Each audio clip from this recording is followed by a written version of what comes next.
छत्रपती शिवाजी महाराज की जय जय भवानी जय शिवाजी हर हर. तर या जय घोषात या सामन्याकडे आपण वळूया. पहिला सामना होतोय. पहिला चेंडू आणि पहिल्या चेंडूवरती मात्र एक धाव ओमकार डोईफोडेच्या माध्यमातून आपण पाहतोय. नाणेफेकीचा कौल जिंकला जिंके घुमडे या संघाने. ओमकार डोईफोडे स्ट्रायकिंग केला तर स्वराज मात्र नॉन स्ट्रायकिंग केला. युवा दोन फलंदाज पण काय प्रभावित केलं या दोन्ही फलंदाजांनी आणि त्याचप्रमाणे गोलंदाजी मार्गावरती आपण पाहायला मिळतोय. तो म्हणजेच रोहित पंडी आपल्याला मैदानावरती पाहायला मिळतोय. आक्रमण केलं या चेंडूवरती एक धाव आणि एका धावेने मात्र संघ पोहोचलाय. 3 चेंडूंच्या समाप्तीनंतर सांघिक धावसंख्या मात्र 3 धावा या धावफलकावरती. जर पाहायला गेलं पहिले तिन्ही चेंडूंमध्ये एक एक धाव ही घेतली जाते आर्यन स्पोर्ट पिंगोळी या संघाच्या माध्यमातून. 3 षटकांचा हा सामना आणि या निर्धारित 3 षटकांमध्ये किती धावांपर्यंत पोहोचेल म्हणजेच आर्यन स्पोर्ट संघ हे सुद्धा पाहणं गरजेचं असेल. या चेंडूवरती आता मात्र पाहायला मिळते 5 धावा झाल्यात 5 चेंडूंच्या समाप्तीनंतर. अंतिम चेंडू असेल बंडीच्या माध्यमातून. दोन्ही जर संघ पाहायला गेले तर स्वतःला प्रसिद्ध करत या फेरीपर्यंत पोहोचलेत. सेमी फायनलच्या लढतींमध्ये जाण्याची एक संधी आपल्याला पाहायला मिळत होती. यावेळी मात्र विकेटच्या मागे यष्टीरक्षकाच्या माध्यमातून निश्चित स्वरूपाने चूक घडली आहे. कारण स्वराज सारखा फलंदाज माघारी वरतू शकला असता. एक धाव आली आहे एका धावेने. एका षटकाच्या समाप्तीनंतर 6 धावा डीजे.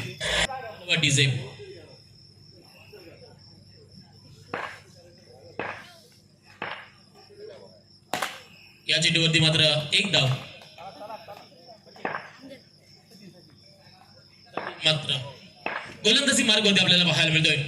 आक्रमण केलं या चेंडूवरती. जर पाहायला गेलं मिडविकेट रिजनला टार्गेट केलं जात आहे. म्हणजेच ओमकार डोईफोडेच्या माध्यमातून दोन्ही चेंडूंवरती एक एक धाव. अजूनपर्यंत जर गोलंदाजीचं पृथक्करण करायला गेलं तर चांगली गोलंदाजी मैदानामध्ये चालली आहे. पुन्हा एकदा स्टेप आउट झाला होता. त्यानंतर फुलर लेनला चेंडूला पाठवलंय फक्त एकच धावासाठी. आणि जर अजूनपर्यंत पाहतो आपण शिस्तबद्ध गोलंदाज अजून एकही अतिरिक्त चेंडू नसेल यांच्या माध्यमातून पाहायला मिळत नाहीये.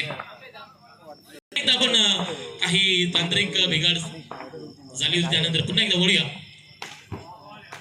या चेंडूवरती एक धाव आपण पाहतोय. 4 चेंडू झाल्यात सांघिक धावसंख्या 10 धावा. स्टेप आउट गेला आणि यावेळी मात्र स्वराजच्या माध्यमातून आलाय आर्यन स्पोर्ट षटकार. आता मात्र हल्ला चढवला जातोय.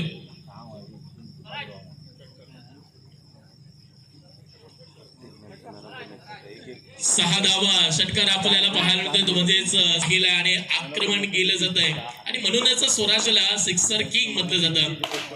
आक्रमण केलं यावेळी मात्र चेंडूवरती नियंत्रण मिळवलंय. चेंडू आलाय निर्धाव. 2 षटकांचा खेळ समाप्त आणि बिनबाद सांघिक धावसंख्या 16 धावा डीजे. विवेकजी परब त्यांचं सुद्धा सहर्ष स्वागत आहे. त्यांचं सुद्धा बहारदार समालोचन आपण ऐकणार आहोत अनुभवणार आहोत. पहिला चेंडू 9 चेंडू टाकला जाते गोलंदाजाच्या माध्यमातून. अजून एक युवा खेळाडूतील दर्जेदार नाव आपण पाहतोय. टप्पा तर चांगला आहे.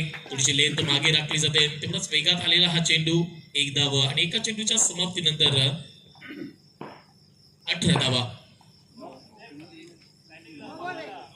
9 चेंडू आहे फक्त एकच धाव मिळेल. यष्टाच्या मागे चांगली कामगिरी म्हणावी लागेल. म्हणजेच बंडीच्या माध्यमातून आणि जो अतिरिक्त दबाव आहे या मॅचचा या सामन्याचा तो दबाव जाणवतो या युवा गोलंदाजावरती आणि त्या दबावाला झुगारून मात्र आज परफॉर्म करावं लागेल. प्रदर्शन करावं लागेल. म्हणजे खेळला जातोय. 2 चेंडू झालेत.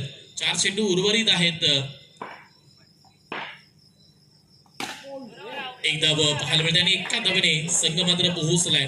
3 चेंडूंच्या समाप्तीनंतर 20 धावा या धावफलकावरती. 21 धावा झाल्यात आणि एका चांगल्या टोटलकडे वळतोय. म्हणजेच आर्यन स्पोर्ट पिंगोळी हा संघ. एकदा जर पाहायला गेलं तर गॅप बेधली जाते. एक धाव तर मिळाली. एका धावेने संघ मात्र पोहोचलाय. सांघिक धावसंख्या मात्र पोहोचले. 4 चेंडूंच्या समाप्तीनंतर 22 धावा या धावफलकावरती. 2 चेंडू बाकी आहेत. 2 चेंडू उर्वरित आहेत आणि येणाऱ्या या 2 चेंडूंवरती मोठा फटका स्वराजच्या माध्यमातून पाहायला मिळेल का. एक तर बहारदार फटका खेळलाय. एक षटकार स्वराजने खेळलाय मैदानामध्ये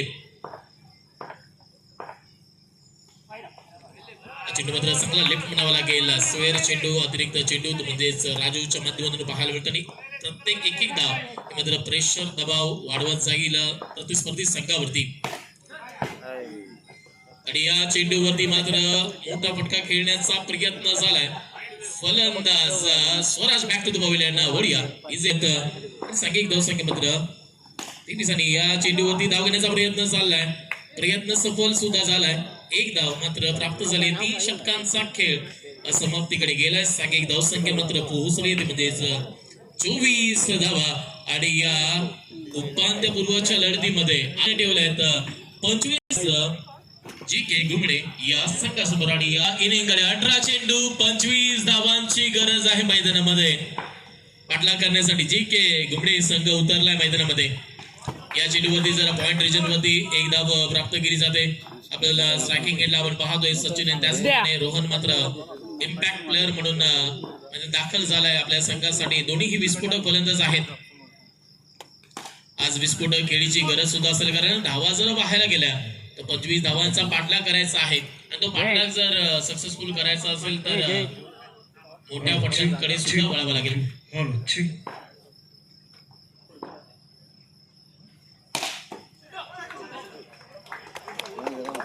चांगलं क्षेत्ररक्षण म्हणावं लागेल. आपण पाहतोय सिद्धेश यांच्या माध्यमातून. जर पाहायला गेलं तर या मित्रमंडळ या आयोजनातील एक मुख्य चेहऱ्यांमध्ये त्यांचं नाव आपण पाहतोय. गेली 2 दिवस चांगली धुरा सांभाळतात. त्यांचं पूर्ण मित्रमंडळाचं म्हणजेच आर्यन स्पोर्ट महापुरुष चित्रकरवाडी मित्रमंडळ आपण पाहतोय करते. त्यांची मेहनत मात्र रंगाला सुद्धा आली आहे कारण आपण आज शेवटच्या टप्प्यामध्ये आहोत आणि दर्जेदार सामने आपल्या समोर आपण पाहतोय. 5 चेंडू आणि सांघिक धावसंख्या 4 धावा या धावफलकावरती. ओंकार पुढे गोलंदाजी मार्गवरती आपल्याला पाहायला मिळतोय. स्टेप आउट झालाय आणि टॅप स्वरूपाचा फटका. एक धाव मात्र घेतली जाते. एका धावेने एका षटकाचा खेळ समाप्त झाला आणि सांघिक धावसंख्या मात्र 5 धावा. डीजे दुसरं षटक घेऊन गौरवला आपण पाहतोय. या चेंडूवरती जर पाहायला गेलं एक धाव आणि गौरव मडबल सुद्धा एक गुणवान खेळाडू आहे सध्याच्या घडीतील. क्षेत्ररक्षण चांगलं झालंय. आपण ओंकारला स्क्रीनवरती आपण पाहतोय. चेंडू रोखलाय. हा चेंडू निर्धाव आणि प्रत्येक निर्धाव चेंडू हा अतिरिक्त दबाव सुद्धा आपल्या सोबत घेऊन येईल. पुन्हा स्टेप आउट केलाय. टॅप स्वरूपाचा फटका सचिनच्या माध्यमातून खेळला जातोय. 3 चेंडू झालाय. सांघिक धावसंख्या मात्र 7 धावा या धावफलकावरती झाल्यात. थोडसा पिछाडीवरती आहे तर चांगले फटके खेळावेच लागतील मैदानामध्ये. अप्रतिम फटकाने रोहनच्या माध्यमातून आलाय ब्लास्ट. आर्यन स्पोर्ट षटकार अप्रतिम टायमिंग म्हणावं लागेल आणि निश्चित स्वरूपाने या फटक्याच्या जोरावरती पुन्हा एकदा आपल्या संघाला या सामन्यामध्ये आणलं जात आहे. 4 चेंडू झाल्यात. सांघिक धावसंख्या मात्र 13 धावा झाल्यात म्हणजेच विजयाचं समीकरण असेल. येणारे 8 चेंडू 12 धावांची गरज आहे आणि या धावांचा पाठलाग करायचा असेल तर रोहनला शेवटपर्यंत आपल्या संघासाठी मैदानावरती राहावं लागेल. एक धाव घेतली जाते. एका धावेने 5 चेंडूंच्या समाप्तीनंतर सांघिक धावसंख्या मात्र 1 ने पुढे सरकते. 14 धावांपर्यंत पोहोचलाय संघाच्या माध्यमातून. चांगला फटका. क्षेत्ररक्षण तर चांगलं झालंय. दर्जेदार क्षेत्ररक्षण म्हणावं लागेल. एक धाव. सांघिक धावसंख्या मात्र 15 धावा या धावफलकामध्ये. येणारे 6 चेंडू 10 धावांची गरज. बोलूया डीजेकडे. बोलूया मैदानाकडे. आता मात्र येणारे 6 चेंडू 10 धावांची गरज आहे. तर केलं होतं. त्यानंतर गोलंदाज चातुर्य दाखवतोय. गोलंदाज आपण पाहतोय जयेश तळावडेकर आपल्याला गोलंदाजी मार्गवरती आपण पाहतोय. 5 चेंडू उर्वरित आहेत. हे महत्वपूर्ण षटक आहे. डिसाइडिंग षटक आपण पाहतोय. स्टेप आउट केलाय. चांगली रणनीती म्हणावी लागेल आणि हो हो हो चेंडू मात्र निसटलाय ओंकार डोईपुडेच्या हातामधून. आणि जर पाहायला गेलं तर हा चेंडू जर पकडला गेला असं तर थोडस वेगळं चित्र आपण पाहू शकलो असतो मैदानामध्ये. 4 चेंडू आणि विजयाचं समीकरण मात्र आता आहे 8 धावांचं. मात्र जर पाहायला गेलं फटका फसला आणि पहिला धक्का बसतोय तो म्हणजेच JK स्पोर्ट घुमडे या संघाला विजेत. आपण जर पाहायला गेलं तर धाव घेण्याचा प्रयत्न झालाय आणि आपण कालच आपल्या म्हणजेच मित्र परिवार तर या बॉक्स क्रिकेटच्या पटलावरील एक फिरकीच्या जादूगर म्हणून ज्याला संबोधतात तेच परुळगावचे सुपुत्र चंदन माडिये यांचा अपघात झालाय आणि निश्चितपणे उपचार म्हणजे शस्त्रक्रिया सुद्धा झाली आणि जर सध्याचा काळ जर पाहायला गेला तर खूप साऱ्या शुभेच्छा आल्या या आयोजनासाठी. काका सावंत यांच्या या दर्जेदार आयोजनासाठी त्यांच्या मित्रमंडळासाठी खूप साऱ्या शुभेच्छा आल्या आणि ते लवकरात लवकर बरे व्हावेत आणि या मैदानावरती पुन्हा एकदा पुनरागमन करावं असं मी आई भवानी चरणी प्रार्थना करतोय. त्यांच्या आरोग्यासाठी खूप साऱ्या प्रार्थना करतोय.